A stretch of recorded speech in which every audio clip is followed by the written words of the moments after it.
puerta trasera de la Catedral de Sevilla, Biblioteca Colombina, entre otras cosas en el altar mayor de la catedral, perdón, ese oro que baña con grandes obras de orfebrería, de magia, es el oro de Moctezuma. Y Juan Antonio Cebrián, yo creo que estamos en un sitio privilegiado también porque sí, Hernán Cortés es uno de los protagonistas de la aventura de los conquistadores y parte de ese oro de Moctezuma está aquí delante nuestra. Así es, tan solo se concedieron 2 marquesados en la conquista de América. Uno fue para Pizarro, el marqués de la conquista, y el otro, por supuesto, el primero para Hernán Cortés, el marqués de Ausaca. Hernán Cortés es el personaje fundamental. La mayor épica, la mayor hazaña, la mayor gesta hay que atribuírsela a este hombre aventurero. Claro que sí, la expedición de Hernán Cortés es ilegal, es una expedición ilegal. Él, cuando se entera que Diego Velázquez va a organizar la flota para viajar a los territorios de Nueva España, del actual México, toma la iniciativa y con un puñado de pendencieros como él llega a Nueva España para protagonizar una de las epopeyas sin parangón en la historia. La extensión territorial que Hernán Cortés concede al incipiente Imperio Español es inimaginable para la época. Tan solo Iván IV el Terrible, unas décadas más tarde, va a hacer algo parecido con la conquista de Siberia y ese puñado de cosacos que envió a conquistar aquel territorio. Pero Hernán Cortés consigue doblegar el ánimo de todo un imperio, también invasor, el imperio azteca. Los aztecas, no olvidemos que provenían de los actuales Estados Unidos de América, de la zona de Utah, pero eran 11 millones de seres humanos en un territorio, también sojuzgando a tribus o a etnias como los mayas, y por eso no podemos pensar que aquello fue el milagro de los panes y los peces, que llegó Hernán Cortés y con aquellos 400 doblegó un imperio. No, fueron muchísimas las etnias, las culturas que se sumaron a la propuesta, y aquello se convirtió sin querer en una auténtica guerra de liberación contra el imperio azteca. Solo así se puede entender una conquista tan extensa, tan grande. Así que Hernán Cortés es uno de estos locos de la historia, soñadores que creyeron en el propósito de su gloria personal, de su conquista, que supo entender perfectamente para quién estaba trabajando, de ahí las cartas de relación que envió constantemente a la corona española para acreditar lo que él iba descubriendo y conquistando, y por eso yo creo que merece nuestro homenaje.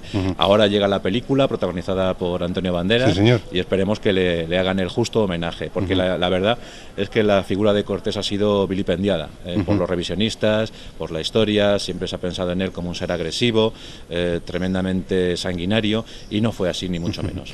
Qué cara a cara, ¿verdad?, de la historia. Hernán Cortés y otro personaje increíble, Moctezuma, ¿verdad? Es tremendo los dos personajes que se encuentran en el mismo periodo de la historia. En el mismo periodo de la historia, y con alguien fundamental, también muy despreciada por los suyos, cual fue Malinche, doña Marina, la compañera inseparable de Hernán Cortés. Sin ella hubiese sido impensable una gesta como la que se protagonizó. ¿Por qué? Porque Malinche hablaba el náhuatl, la lengua de los aztecas, pero también hablaba el maya. Ella era maya de origen, esclava por mor de los acontecimientos, pero fue desde luego la primera intérprete de Indias, y la que facilitó, la que abrió muchos caminos para la conquista de Nueva España. En Castilleja de la Cuesta, en plena calle Real, se levanta el edificio que ofrece un aspecto externo de fortaleza árabe. Era propiedad del jurado Juan Rodríguez, y en ella falleció el gran conquistador de México Hernán Cortés en 1547. Este solar sería adquirido en 1855 por los duques de Montpensier y entregado como dote a su hija Doña María de las Mercedes al casarse con el rey Alfonso XII. Tras la temprana muerte de esta, el palacio quedó deshabitado. En ello, Stanislaus Murphy, en nombre de unas hermanas irlandesas, acudieron al recibir noticias de la marquesa de Méritos de que había posibilidad de adquirirlo. La finca no se podía vender, pues era propiedad de la princesa de Asturias. Esta era entonces menor de edad y solo podría hacerlo al contraer matrimonio o cuando llegase a la mayoría de edad. Se entablaron negociaciones con la reina regente María Cristina, quien decidió cederlo en alquiler. Se preparó una capilla en la que habían sido las habitaciones de Hernán Cortés. El sacerdote don Juan Espinosa iba a ser el que oficiara en ella y permaneció muy asequible a la comunidad en todo momento. Una anécdota: Bing Crosby, el gran crooner, el creador de White Christmas, visitó Sevilla y cantó en esa capilla el Ave María. Con el tiempo, ese palacio de los Montpensier, la casa donde murió Hernán Cortés, llegó a pertenecer y sigue perteneciendo a las hermanas irlandesas. En su jardín reposan los restos del caballo de Hernán Cortés. Eso Al menos es lo que creía la leyenda popular. Pero no podía ser así. Hernán Cortés llegó a la boda de una hija suya en Sevilla, bastante maltrecho y cansado, evidentemente.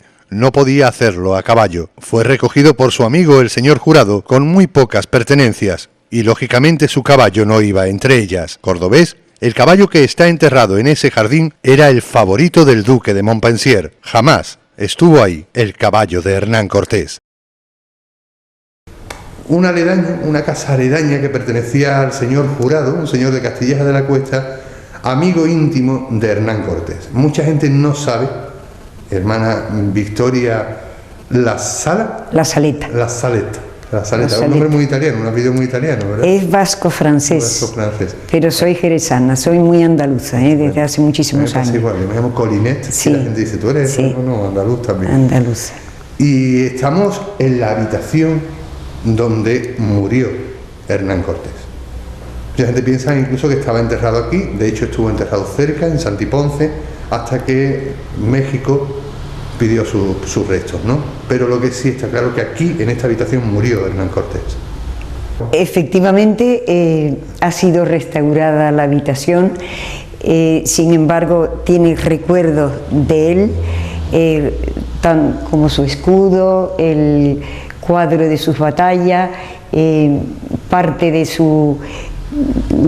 los muebles de aquella época, en 1500, que él aparece, muere en 1547 y llega precisamente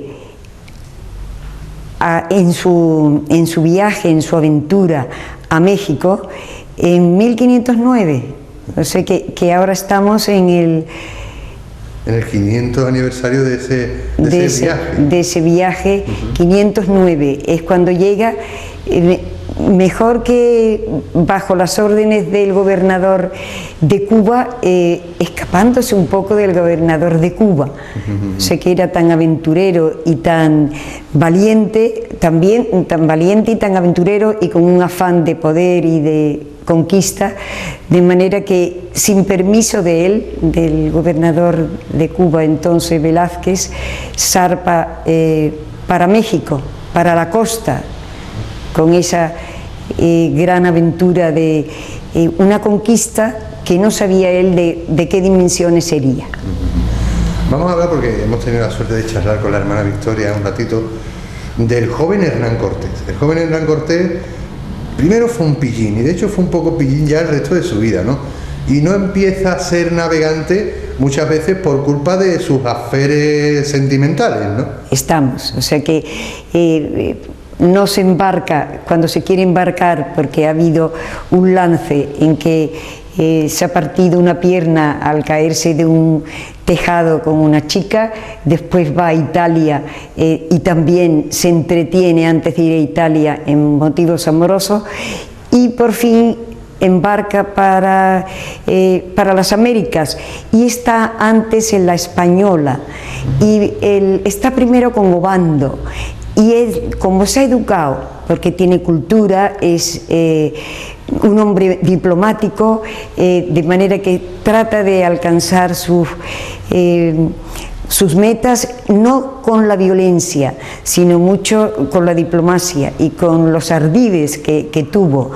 Entonces es hacendado y escribano en la isla de Cuba estuvo, y en Santo Domingo, y por fin, como ya he dicho antes, hay un momento en que hay una expedición porque hay dos naves españolas que han sido perdidas, y él quiere lanzarse al rescate, y hay gente que sospecha de él, y entonces el gobernador no quiere que vaya, pero él se escapa tranquilamente por la noche. El otro va hacia impedírselo, pero él puede más y llega a las costas, de manera que llega y se encuentra con los indios, y de una manera maravillosa, en el sentido de que va poco a poco conquistando a los poblados indios, de manera que se va haciendo amigos. Él desembarca con caballos, no muchos, pero tiene caballos. Tiene 10 naves cuando desembarca, y los indios les da miedo los caballos, les da miedo las armas, ellos tienen las flechas, y a veces, como están muy oprimidos por el gran emperador Moctezuma de México, van aliándose con Cortés.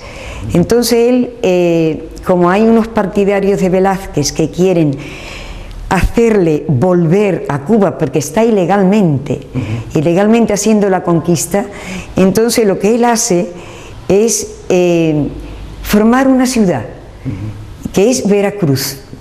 Él tiene una fe muy grande, aunque sus obras muchas veces no son como Jesús quiso, a veces tiene un orgullo y un afán de poder que le va perdiendo todo el tiempo, le va dando en la vida muchos descalabros, su afán de poder. Entonces fundan Veracruz, y al fundar Veracruz democráticamente, él tiene una idea muy fuerte de lo que es la democracia y el servir a su rey y señor, a su Dios y a su rey y señor, son sus gran ejes, y ante eso con democracia, el pueblo fundado con la gente que él ha traído, menos sus enemigos que no tienen gana de ello, que están con ellos también, con él también. Entonces proclaman que él es pues capitán general de Veracruz, y escribe continuamente al rey para legalizar su situación, al rey emperador, Carlos V, Carlos I de España y V de Alemania, es su emperador, a quien escribe con muchísima lealtad, con muchísima fidelidad, pero va siendo, primero se va liando con indios por el camino, y por fin llega a uno que es muy poderoso, que se llama Tlaxcala, con X, que son enemigos del emperador de México. El emperador de México es Moctezuma, y Moctezuma en 1509, en su calendario, que es otro calendario que se llama de los conejos también, el calendario de este hombre, tiene un augurio, una profecía de que va a venir un dios con barbas blancas, que Hernán Cortés no la tenía, pero en fin, él cree que va a venir, que va a cambiar su suerte, va a conquistar a México, que es una gran ciudad, que están 30 ciudades, 30 pequeñas ciudades alrededor de dos lagos, de una laguna, que es México, y tiene unos puentes maravillosos y unas calzadas que le dan acceso a México.